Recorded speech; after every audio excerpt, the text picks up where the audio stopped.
I just sat here for 40 minutes reviewing The Death Cure, only to find out that my phone not only didn't record any of it, but I was talking to myself for 40 minutes and no one was here to hear it. So I deleted some of the things off my list that were not as important for me to talk about, but I'm just going to give like a as quick as possible synopsis of what I just said in the last 40 minutes.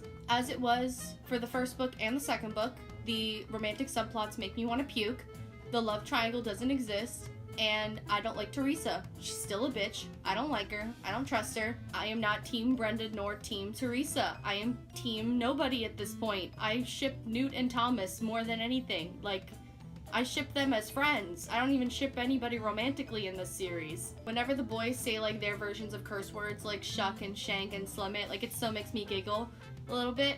And it shows like they have their own like little language, and I think that's cute. Also, the world building was really lazy, and I didn't like the way that they described Denver, and it made me think, are we in the same YA universe where Divergent exists? Like, we're talking about real US cities here, so are the Maze Runner and Divergent in the same universe? Like, what's the tea? I know Brenda's played by Rosa Salazar. Every time I think about Brenda in my head, or when I visualize myself reading this book, I think of Brenda as Lindsay Morgan from The 100. She plays Raven, and actually in my notes at some point I call Brenda Raven on accident, just because in my head that's who I think she is. Also, Gally returning was kind of impossible. In the first book, Thomas beat the crap out of him, but somehow he survived.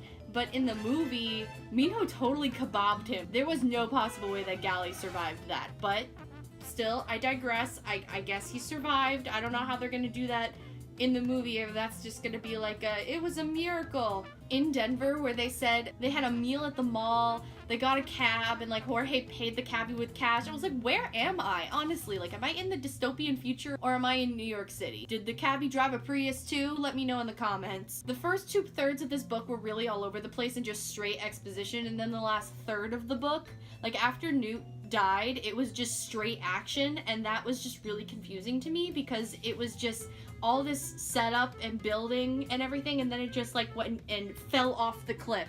And James Dashner is such a concise writer that if you weren't paying attention to anything, you had to go back because something could change in 3 sentences. And maybe I'm just used to writers being a little bit more descriptive, but for me, that I couldn't be distracted when I read this book because I would have to go back. And I remember feeling that way when I read The Maze Runner and the Scorched Trials before. I think I read The Maze Runner 2 or 3 years ago, and then I read The Scorched Trials right after, but then I didn't read The Death Cure. The right arm is barely discussed. Like, at the end of Scorched Trials, you were introduced to them, and they were kind of like this renegade biker gang that was just, like, blowing shit up, and I thought that was cool. I had just finished reading The Scorched Trials before I went to go see the movie, so I thought, oh, maybe they're bridging into The Death Cure because there's just so much to talk about in The Death Cure that they need to talk about it in The Scorched Trials. Well, they're obviously gonna go off base because the right arm in the books was just like this rebel group that no one ever talked about, and they just ended up being the antagonists in like the last 50 seconds. Like, they were ghosts. You didn't see them, hear them, know where they were, who they were, what they were doing, what their aim was, nothing. They just hated Wicked and wanted to destroy Wicked,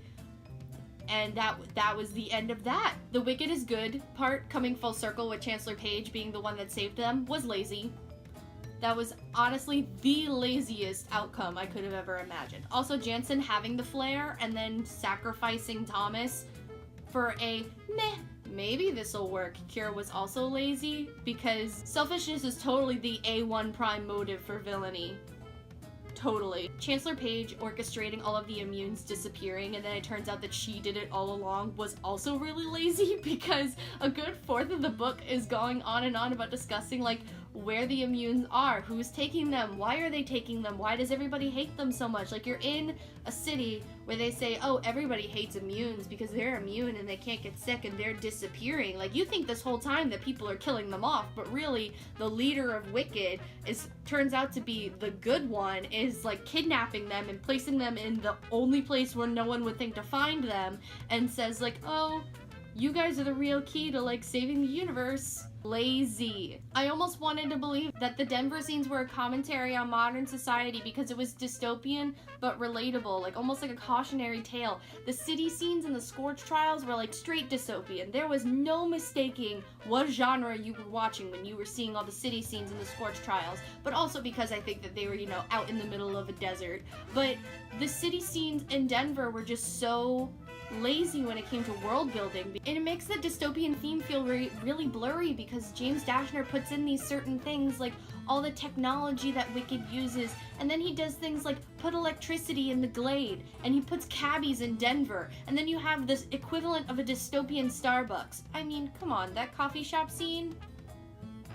We were all thinking the same thing. I mean, I would think in a world where you have like Star Wars-esque transportation options with the Bergs that are kind of like a cross between the Millennium Falcon and those like shuttle floating bussy things that you see in the prequels, that there would be other things there, that the world building would be not as lazy. It was like the world was so ordinary but so different all at the same time. It was like the Jetsons, but everything sucks. Hey guys, we have these cool floating buses and we still have Starbucks, but like, the world sucks. This love triangle? What? I know that Teresa and Thomas were like best friends before the maze and their lives before the maze, but Thomas spends like the most of the first book, I'd say like a good half of the first book, and the entire second book and part of the third book pining over her about where she is, what she's doing, why she betrayed him, what she had for breakfast. Like, he just obsesses over her, and you would think that she would be the love interest. I want to believe that before the maze they were just really close friends and nothing romantic ever happened between them, but all of that setup between them made you think that it was going to be like this romantic subplot. The movies, in my opinion, and I broke this, like, this is a cardinal rule, but I've always felt like the movies did so much better with sustaining that dystopian theme. Now, before you cut me off, I just feel like the movies were so much better paced too. Like, it went from inaction to action to inaction to action, but the books are just so many chapters of inaction and then straight action all the way to the end of the book. Scenes in the Glade felt more survivalist. In the books, when Frypan was explaining about how they had electricity and a television, I was like, where are we, honestly? It just felt so unrealistic to me as a dystopian future. Like, you're putting kids in a maze that you created and killing them, taking away all their memories, but you're gonna give them an Xbox? That was just very unbelievable to me.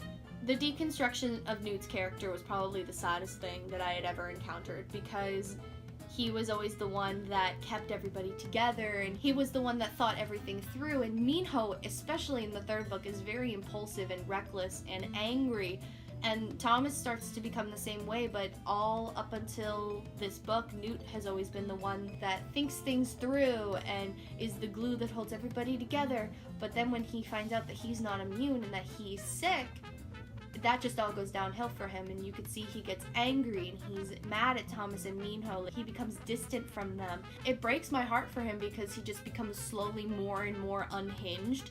And when Jansen tried to bait Thomas and say like, oh, Newt's not doing as well as you think and he's gonna die faster than you think he is, and he was trying to pressure him into giving Jansen the cure, which ended up not even being a cure. The death cure ended up being literally a play on words, because the cure was for Thomas to die so Jansen could maybe possibly live. I don't know. Like, it was really strange. And at the end it was just like, oh, JK, everyone has to just go off into the Amazon rainforest and start over society because everything sucks and none of our methods ever worked in the first place. And Thomas never deals with Newt's death. He says to himself he's not going to tell Minho and he's not going to talk about it. And he spends like the whole next page in the next chapter talking about like, oh my god, I can't believe I just killed my best friend. Oh my god, I can't believe I just killed my best friend. And he doesn't ever get over it. He doesn't confront it. He doesn't talk about it. Nothing. He just ignores it and moves on. And then at the end, like, everybody lives happily ever after in the rainforest. I'm confused. I did not trust Chancellor Paige more than I could throw her. Honestly. She's like this omnipresent figure that's everywhere and nowhere at once. You barely ever see her, and she's the one that orchestrated all of this drama and put everybody's lives in danger. But then in the end, she turns out to be the good one that sets them free. I didn't trust it. Here's an escape plan for you to get out, and you could take everybody with you, all of the immunes that I hid for their own well-being and didn't kill them. There was just a whole lot of flashing going on in my head, lots of red flags. You had to put a giant sign on her forehead, as well as Jansen's that says, "Don't trust me." Overall, the book is good. It's not great. It's not bad. I'd say I'd give it like a 3.75. I wouldn't give it a 4, but I wouldn't give it like a 3. So I haven't heard that much about the movie yet, but I do know that they are changing things a little bit, so I'm wondering like what they're gonna change and to what extent. I wouldn't be that unhappy with any changes because the book was just so fast-paced that I feel like the movie could slow it down a little bit, but we'll see what happens when I go see the movie and how hard I cry when I see Newt die. Let's be honest here, I'm probably gonna come back to this review with that same bottle of vodka. So, I'll be back in 3, 2, 1.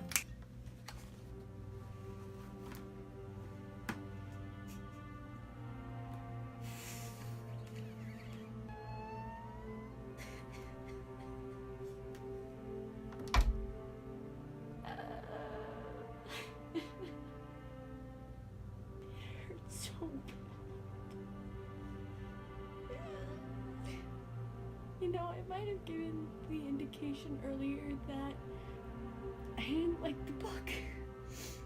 And to be honest, I really didn't. That out of all the changes that they made in the movie, all the changes they made, you would think, maybe we should save Newt. Maybe we should. I don't care about Teresa. I wanted her to die. If he waited 10 seconds, maybe 5, maybe if he waited, everything would have been okay. Oh, it hurts. I would have saved you. How could they not? How could they not save it? You deserve better, baby. I'm sorry. You know, I really thought Thomas and Brenda were gonna end up together because they did in the book. If we were gonna go with all of the bombshells, then I thought they were gonna end up together, but they didn't. And he kissed Teresa, which he didn't in the book. I think what the book succeeded at doing, that the books did not, was fulfilling the setup for the Teresa romance. And then he just kind of left Brenda hanging, whereas in the books he kind of reciprocated. I'll be honest, when the movie first started, a bitch was confused. I was like, where are we? Where did we leave off? What's going on? But I have to admit that I stand by what I said, that the movies are better than the books, for the reason that they have a better hold on the dystopian theme, and it's not as discombobulated everywhere in tone and in theme and in pacing. That's not to give any hate towards James Dashner. I love his work and what he's done for us. That he brought Newt to life, but then took him away from us like the bastard he is.